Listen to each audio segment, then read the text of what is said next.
Hi, I'm Magda from Interiors Exteriors. In this episode, I'll show you a unique apartment in a tenement house in Szczecin, full of beautiful decorations and interesting solutions.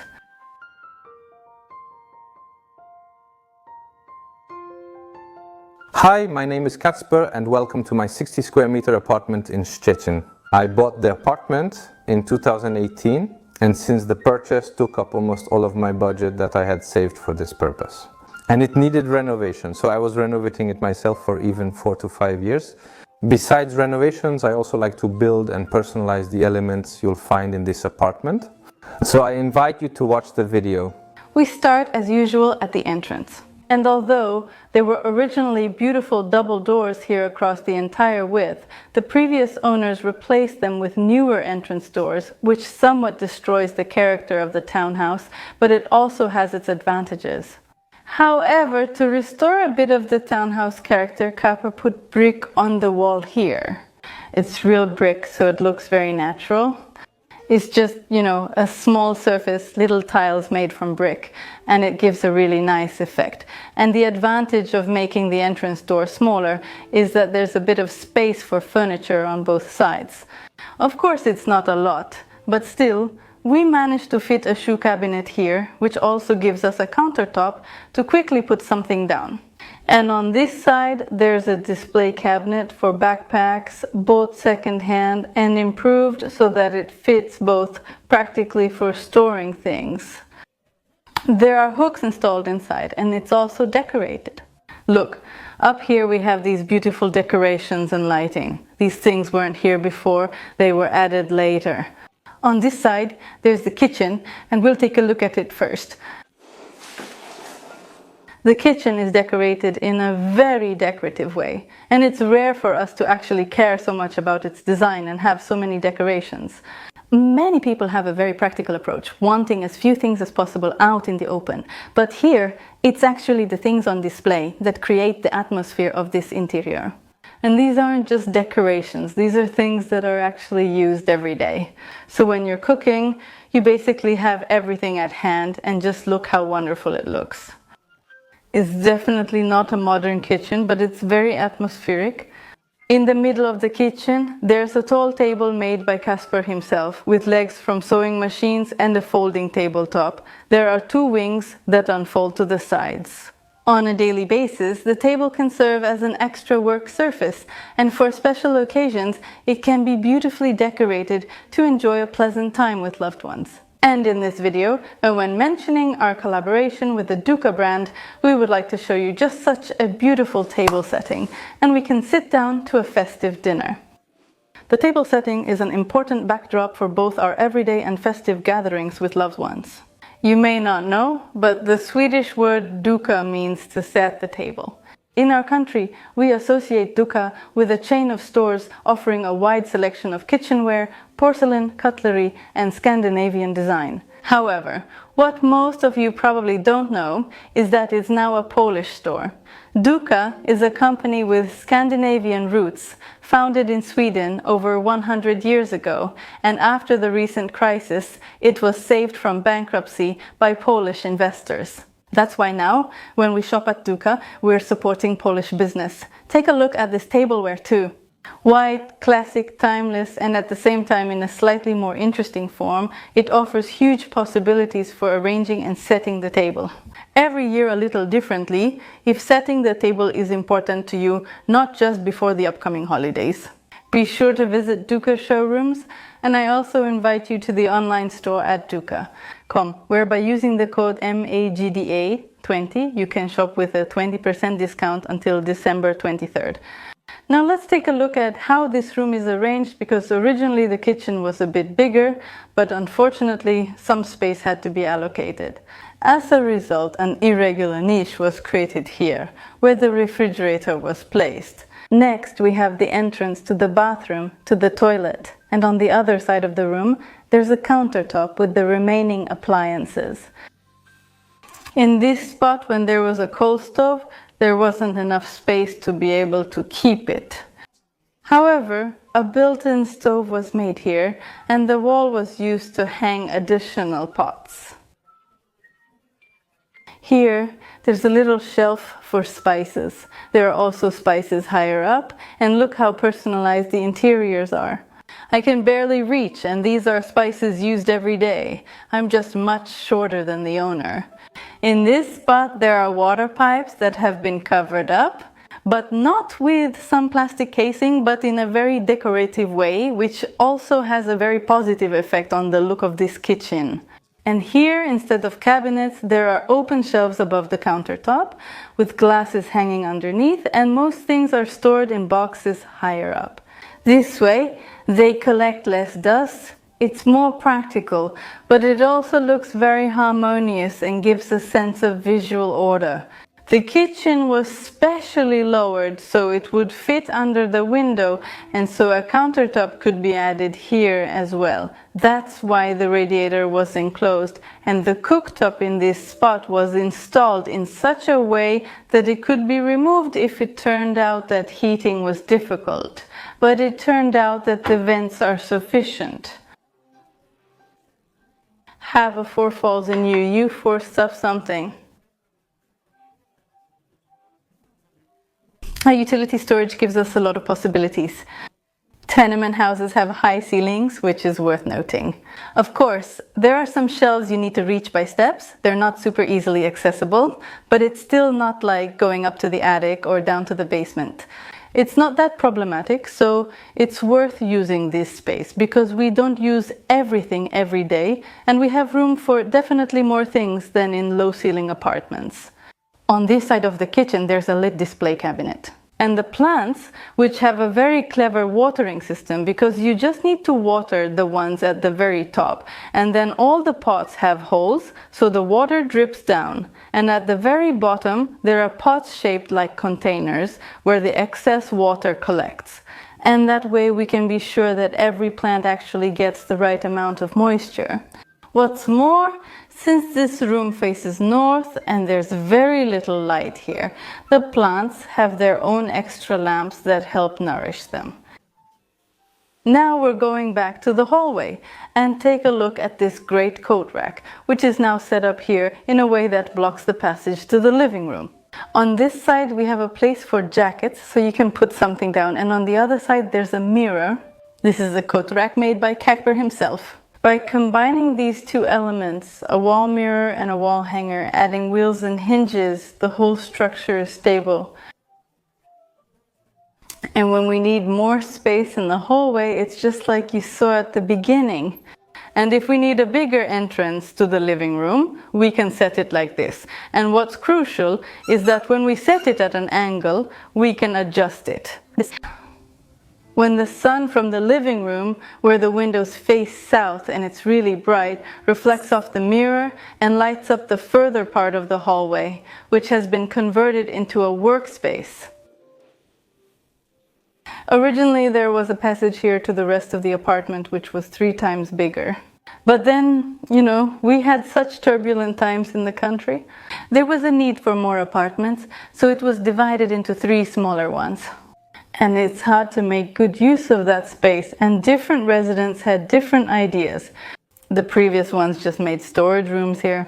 But it turned out that even earlier, there was even a children's room here. That window was made back then so that the child in the room would also have some light. Then it was covered up, and Casper discovered it during his renovation and made it again, but in his own way. And he planned to have a wardrobe in this spot. It would be a nice space for clothes in the hallway, very convenient. But then the pandemic started, and it turned out that we had to work from home and set up a good workspace here. That's why, in the end, this space looks like this and is useful for work. And thanks to the fact that there are a lot of mirrors and an extra window, enough light comes in here, but not too much, because as you know, when working at a monitor, too much sunlight doesn't really help. Look at this little desk, which has holders for pens, fountain pens, and pencils.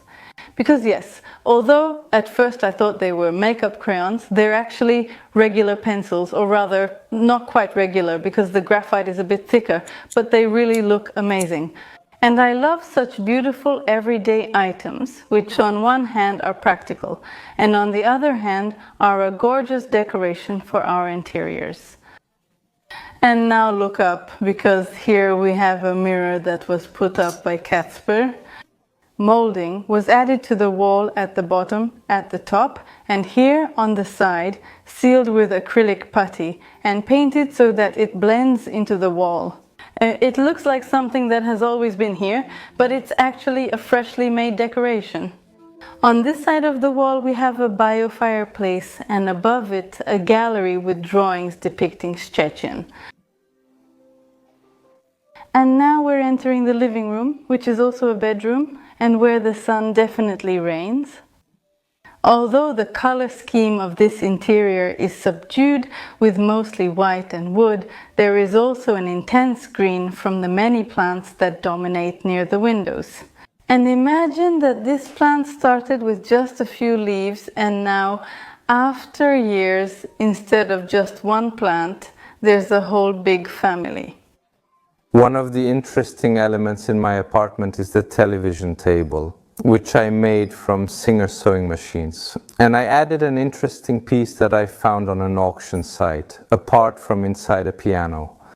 The whole thing needed to be sandblasted and painted, so I painted it black and added some gold paint. I painted the interesting parts, such as the inscriptions or Singer emblems, and here the emblem of the factory that cast this piece. Under the table there's a modern cabinet with a style that somewhat refers to the cast iron Singer machines from IKEA. That's where I keep things related to the television, like the internet modem, of some electronics and other stuff. I often feature you in my videos. As an alternative to the television, we have both options here. A television for everyday watching and a projector with a screen for more special movie nights. You're probably wondering how you can watch movies from the sofa when the screen is almost directly above it. But it just so happens that in this apartment, a lot of the furniture is on wheels, including the sofa and the table. So it's no problem to move everything a bit further when it's time for a movie night. And what's more, the sofa is modular, so each module can be moved separately. Right now, the sofa and table are merged into one block, so to speak. But when friends come over and we separate the individual modules, we can also move the table out. And what's more, we can also unfold it from either side, making much more tabletop space for guest drinks. Check out this clever trick too. The remote controls are hidden in a box that looks like a book. Because the living room is one large open space, taking up more than 38 square meters. This space required me to separate the sleeping area from the living area. And my idea for this was to prepare and create curtains, thanks to which I can separate the sleeping area from the living area. For example, when friends or family come over, it allows me to separate this space so the bed isn't visible and I can calmly have a coffee or host my friends. Family. The bed is not only a place to sleep, but also a place for storage, because it has a lift-up frame and the entire space under the mattress is used for storing things. Especially things that don't fit in the closets, for example, because they have non-standard dimensions. Behind the bed, there is a gallery of pre-war views of Szczecin. One part is here, the other part is in the kitchen, and these are mainly graphics referring to views of the pre-war city. An interesting fact is that Szczecin was a fortress until the end of the 19th century, so it was a very small city, surrounded by fortifications, walls and moats, which meant that the city couldn't develop. And right now we are on the border of the Szczecin fortress, where until the end of the 19th century there were only fields and permanent construction was forbidden. Because when the fortress was under siege, no building could stand in the line of the cannons or the army. The end of the 19th century was when the wooden theatre was first built, which stood where the tenement house is now. And at the beginning of the 20th century, this tenement house was built in place of the old theatre. The decorations in my apartment, I often refer to pre-war Szczecin. First, because I really like the history of this city, and second, I also like to reference Szczecin's heritage in my decorations. That's why in many places you can see the inscriptions Stettin, or the city's emblem. As you can see, the walls are full of beautiful decorations. Here, for example, we have plaster bas-reliefs, actually stuccos in black frames. It looks wonderful. But what's crucial is that we have a whole lot of mirrors here, and just like in this room, it's sunny anyway because the windows face south. Yes, the presence of all these mirrors, both here and in the rest of the apartment, makes the light even brighter, and it goes deeper into the apartment. Behind the sofa there's a wardrobe, which is more of a bedroom type piece of furniture. But because it has mirrored fronts, it not only visually enlarges the space, but also reflects all these beautiful living room decorations. And that makes it blend in a bit, both to our eyes and within the interior. Here there's definitely maximalism. There are lots of beautiful decorations and ornaments that inspire admiration for the details, which we can look at with delight. So when the wardrobe has a mirrored front, it definitely doesn't catch our attention in such an interior and gets a bit lost here. In the corner of the room, there's a tiled stove that still works. You can still use it to make a fire. Casper replaced the cast iron doors with ones made of glass, so you can also watch the fire. The whole tenement was built in an eclectic style in the early 20th century. At first, the richly decorated facades were later simplified, while the interiors of the apartments retained their eclectic and tenement style. Inside there are, among other things, richly decorated ceilings with stucco, as well as double tenement doors and oak floors. In my apartment, the ceiling stucco is original, over 100 years old, but it required me to reinforce it, fill in the gaps, and do some light restoration. However, the wall stucco was done by me, and its style refers to the 19th and 20th centuries. The toilet, as is usually the case, is small, but I also managed to fit a washing machine in here. So we have not only a toilet, but also a kind of utility room. Above the washing machine, there's a countertop. Here are some shelves for things, a basket, so everything fits in nicely. There's even space for a perfectly sized mop, and next to the washing machine, there's even a small sink. In the bathroom, there's a large sink with drawers underneath and a cabinet with a mirror, so you can store all your things and still have them conveniently at hand. And right next to it, there's a bathtub with a movable shower screen, so you can take a relaxing bath or a quick shower. And here we have shelves in the form of niches. They're beautifully lit, and the lighting is both decorative and bright enough to illuminate the entire bathroom. And even though there's overhead lighting here, the side light creates a much cozier atmosphere. And also pay attention to the tiles and the overall finish of this bathroom, because all of this was done by Casper himself. Minor plumbing adjustments were actually done by a professional, but everything else was done by the owner himself. Also, take a look at the switches and sockets, which are made of porcelain. Details like these make the interiors look much more refined. That's all for this video. Thank you to the sponsor of our episode, Duka. Remember, the owner has changed. Now it's a Polish store, and you can expect various new products, so be sure to visit their showrooms. Check out their website, see if something catches your eye, and maybe you'll find some beautiful gifts. I'm also waiting for your comments. Thumbs up. I encourage you to subscribe to the channel and check out our older content, because we already have a ton of interior design inspiration on the channel. And most of you probably haven't seen them, so be sure to check them out and also visit our website at wnetrzazewnetrzaofficial. See you next time. Bye bye.